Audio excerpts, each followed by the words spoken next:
Hello everyone, my name is Brian Handy, and I am here today to present Reflections, my MFA thesis pitch.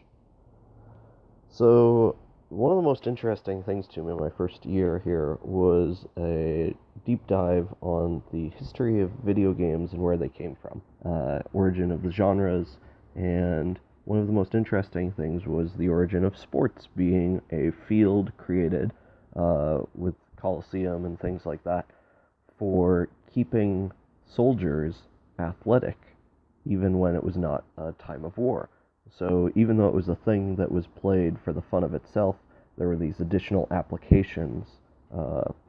People didn't play sports to be healthy or athletic, but the government encouraged it and set it up because that was a side effect of it that was useful. Film and traditional linear storytelling also has this and is aware of it, where there are moral lessons that you take away from a film and knowledge that comes out of a good story to bring back into the real world. It brings a certain richness to it. Even tabletop games have this with things like poker, where you are taught how to lie or how to read other people's faces when they're lying to you.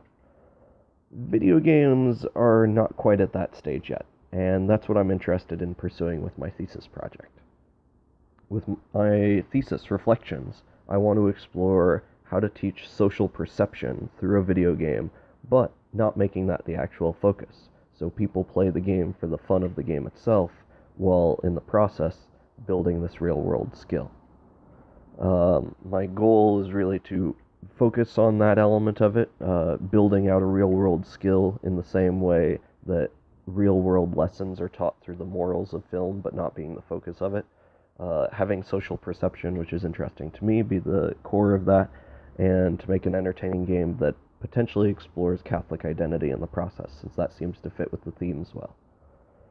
So social perception is how you go about figuring out what somebody else is experiencing or feeling based on what they are emitting in their social, physical, all of these elements that they can communicate through. Currently, my work looks like this. And I'll explain this animation that's occurring in the title screen later, which is actually something procedural. So you have this situation where you can approach someone and start a conversation. There's a representation currently in statistics or numbers of what they are expressing emotionally, and you have options to choose how you interact with them in the situation of a conversation. But you'll notice there are numbers going up and down and arrows representing that. But what's really interesting about this is not actually what the other character is experiencing. This is just what they're emitting to you. So there are other numbers factoring into this as well. A cultural element that either enhances or suppresses various emotions. There's a resting face that is the default layer that all of these are modified numbers on top of. But there's a certain complexity to it. And then you can navigate through the space and explore other areas as well. So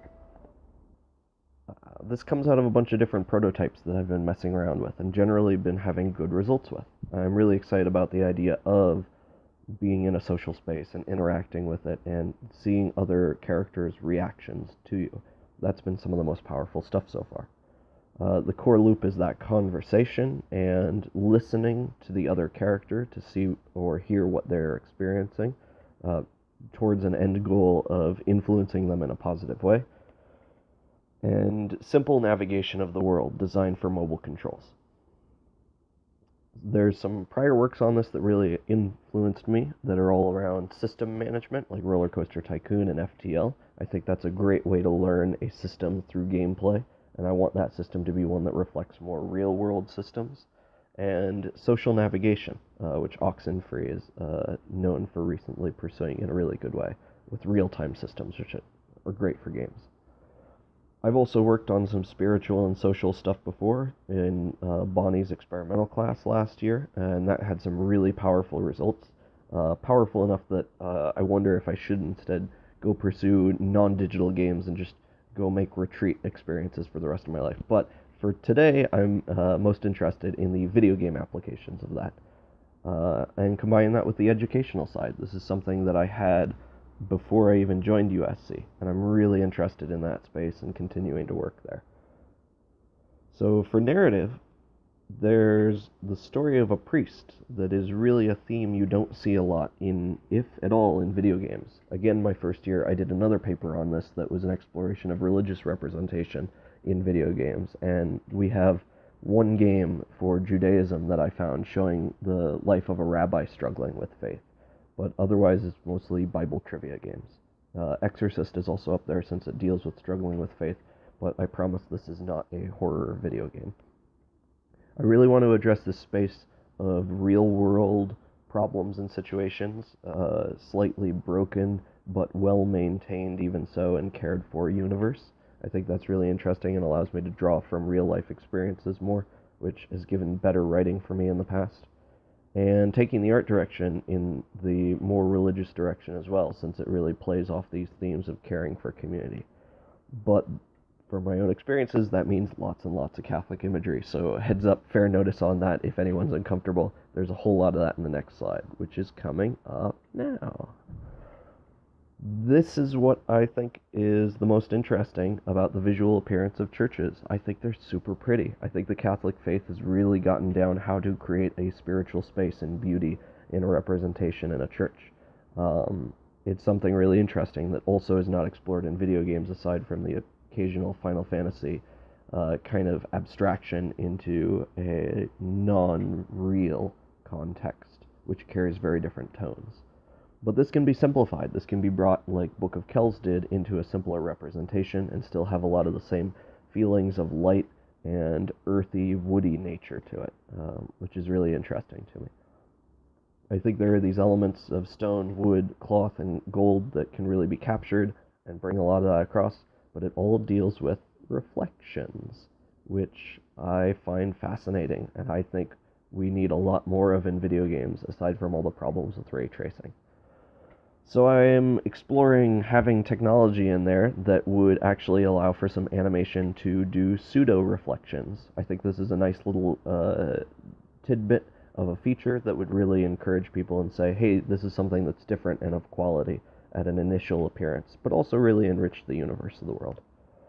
For technology, don't worry about it. I've got a computer science degree. I was a programmer for 3 years in the industry. We're not doing anything difficult with this project. There's no networking, there's no special art technology aside from the thing I already prototyped, except for maybe this one thing of how do you have facial animations that are procedural with 2D art in order to represent characters' emotions in a video game world. And that sounds super hard, so I have that front and center on my production schedule. I really want to make sure this summer that I take care of that and get that system out of the way.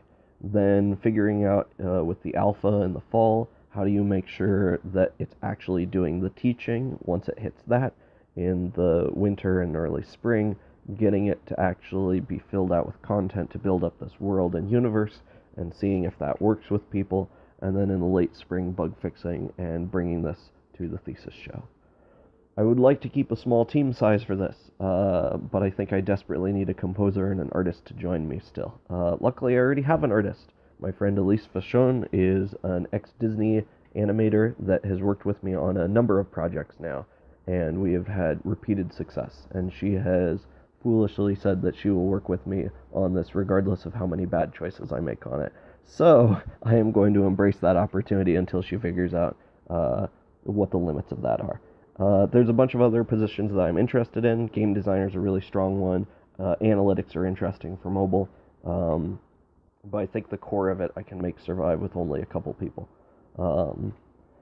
And that is one of the risks, is team size among others, including not being able to translate the game's educational content to the real world since it's on a screen, that procedural face animation we talked about earlier, figuring out how to balance the identity with the education with the fun, and being able to say no to all these interesting projects I'm currently in so that I can focus on my thesis. So in case all that stuff goes wrong, I have a fallback in my budget to make sure that I can pay for an artist and a composer if I really need to. I'm still figuring out what actually my team size will be, but generally I believe I can feed them for about $50 a week and get an hour of their time. Might be able to find ways to reduce that number by instead offering to share more credit and revenue instead of direct fees. And hopefully that'll lead to a successful mobile game being built that teaches social perception and building community and Catholicism and will exist on time. But it will likely just be in that neck of the woods, depending on how successful this attempt at a new thing is. But I can definitely guarantee a thing will exist and you will be able to play it a year from now. And I will work to make it look very good for you. So that's my presentation. Thank you very much.